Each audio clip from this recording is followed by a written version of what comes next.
एक चांदपुर नाम का गांव था, शहर से थोड़ा दूर, जहां जिंदगी सादगी से चलती थी, लेकिन मुश्किलें गहराई तक बसी। दिसंबर का महीना था। रात ढलते ही पूरा गांव कोहरे की मोटी चादर में लिपट जाता। उस साल ठंड कुछ ज्यादा ही खतरनाक हो गई थी। हवा में सिहरन थी और रातें जानलेवा लगती थी। गांव वाले उसे एक ही नाम से पुकारने लगे, ठंड का कहर। इसी गांव के कोने में एक छोटी सी झोपड़ी थी। यही रहता था रमेश, एक गरीब मजदूर। उसके पास ज्यादा कुछ नहीं था, न पक्का घर, न जमा पूंजी।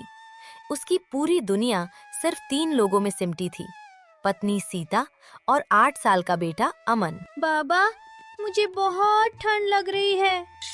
चुप बेटा, माँ है ना। हमारे पास और कंबल नहीं है क्या? नहीं बेटा, बस यही एक है। सीता, तू अमन को उड़ा दे। और तुम कैसे रहोगे? मुझे आदत है ठंड की। रमेश कह तो रहा था, पर उसके हाथ भी कांप रहे थे। बाबा, आप झूठ बोल रहे हो।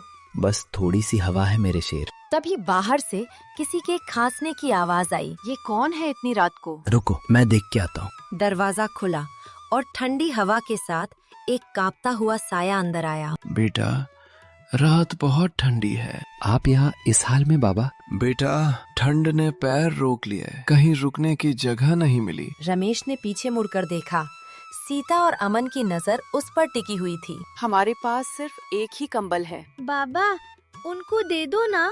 उस एक लाइन ने रमेश का फैसला आसान कर दिया। बाबा, इसे ओढ़ लीजिए। पर बेटा, तुम इंसान हो बाबा, इतना तो कर सकता हूँ। कंबल बुजुर्ग को मिल गया और रमेश ने ठंड को खामोशी से सह लिया। भगवान तुम तीनों को हमेशा गर्म रखे। ये कहकर बाबा धीरे धीरे वहाँ से जाने लगे।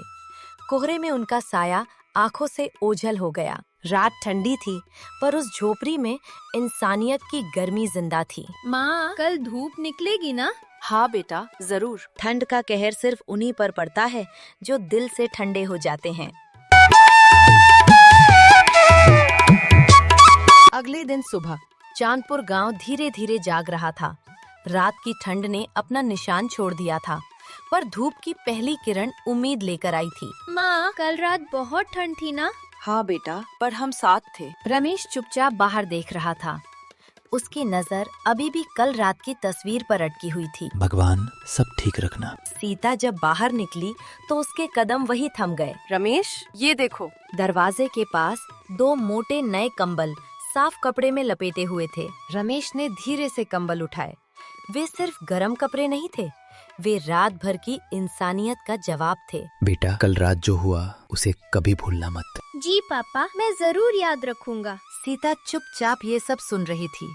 उसकी आंखों में न डर था न शिकायत, सिर्फ गर्व था। सुबह की धूप तेज हो चुकी थी।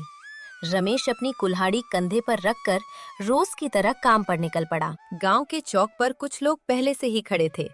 रमेश जैसे ही आगे बढ़ा, उन्होंने उसे रोक लिया। अरे रमेश, जरा रुको। क्या बात है?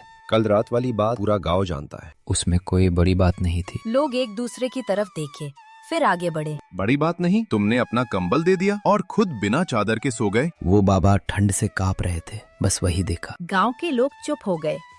चौक पर कुछ पल के लिए सिर्फ खामोशी थी। आज से कोई गांव वाला ठंड में अकेला नहीं सोएगा, हम सब मिलकर उसकी मदद करेंगे। और फिर गांव ने मिलकर एक फैसला ले लिया। उस दिन के बाद चांदपुर में ठंड सिर्फ मौसम रही, दिल कभी ठंडे नहीं पड़े, क्योंकि जब एक आदमी खड़ा होता है तो पूरा गांव उसके साथ चल पड़ता है।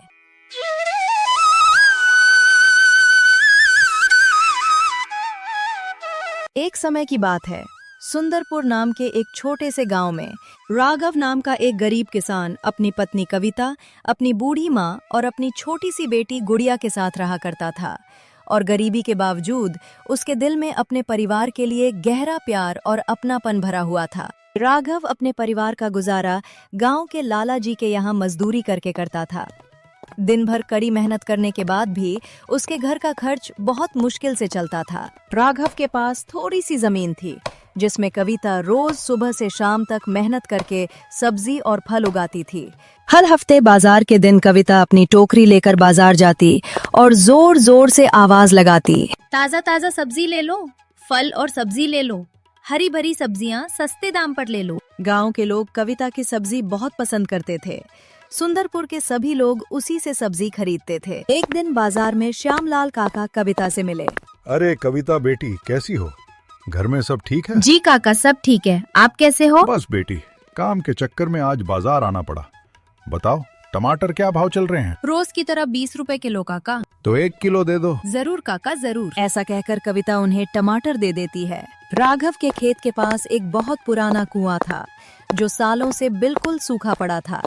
उसमें एक बूंद पानी भी नहीं था। इस वजह से कविता पास के खेत के कुएं से पानी लाकर अपनी फसलों की सिंचाई करती थी। उस कुएं का मालिक हरिराम था, जो कविता की मेहनत और सफलता से जलने लगा था। एक दिन हरिराम खेत पर आकर बोला, कविता, अब मैं तुम्हें अपने कुएं का पानी नहीं लेने दूंगा। पर चाचा, गर्मियां आने में अभी 2 महीने बाकी हैं। ये तुम्हारी समस्या है। हरिराम कठोर आवाज में बोला और चला गया। कविता रोती हुई घर आई और राघव को सब कुछ बता दिया। चिंता मत करो कविता, राघव बोला, ऊपर वाला सब देख रहा है, कोई न कोई रास्ता जरूर निकलेगा। उसी शाम एक साधु बाबा भिक्षा मांगते हुए उनके घर आए। साधु बाबा की आवाज सुनते ही कविता और राघव बाहर आए। साधु बाबा ने हाथ जोड़कर कहा, बेटा, अगर घर में कुछ भी हो तो थोड़ी सी भिक्षा दे दो। कविता ने थोड़ी देर चुप रहकर राघव की तरफ देखा और बोली, बाबा, हम बहुत गरीब लोग हैं। घर में सिर्फ थोड़ा सा ही खाना बचा है। साधु बाबा मुस्कुराए और बोले, कोई बात नहीं बेटी, मैं आगे किसी और घर चला जाता हूँ। इतना कहकर साधु बाबा जाने लगे। तब राघव ने उन्हें रोकते हुए कहा, रुकिए बाबा, भगवान के मेहमान को खाली हाथ कैसे जाने दें? राघव ने कविता से कहा, मेरे हिस्से का खाना बाबा को दे दो। कविता की आंखों में आंसू आ गए, पर पति की बात मानकर उसने थाली में रखा खाना साधु बाबा को दे दिया। साधु बाबा ने प्यार भरी आवाज में कहा, बेटा, तुम्हारा दान कभी व्यर्थ नहीं जाता। भगवान तुम्हारी मेहनत का फल अवश्य देंगे। ऐसा कहकर साधु बाबा धीरे धीरे वहाँ से आगे बढ़ गए। कविता और राघव उन्हें जाते हुए चुपचाप देखते रहे। उनके मन में थोड़ी तसल्ली थी और दिल में एक नई उम्मीद जग चुकी थी।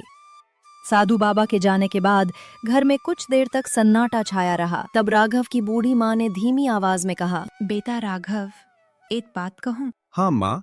दादी ने आगे कहा, हम बहुत पर निर्भर रहे, पर अब वक्त आ गया है कि हम खुद अपनी मेहनत पर भरोसा करें। कविता उनकी बात ध्यान से सुन रही थी। दादी बोली, तुम्हारे खेत में जो पुराना कुआं है ना बेटा, शायद उसमें अब भी भगवान की दया छुपी हो। क्यों ना कल सुबह उसे फिर से खोद कर देखा जाए? राघव कुछ देर सोचता रहा, फिर बोला, माँ, आप सही कह रही हो। जब तक कोशिश नहीं करेंगे तब तक कुछ बदलेगा नहीं। दादी बोली, कल सुबह हम तीनों मिलकर कुएं के पास चलेंगे। दादी ने संतोष की सांस ली और बोली, भगवान मेहनत करने वाले का साथ हमेशा देता है। अगले दिन सुबह राघव, कविता और दादी अपने खेत के पुराने कुआं के पास पहुंच गए।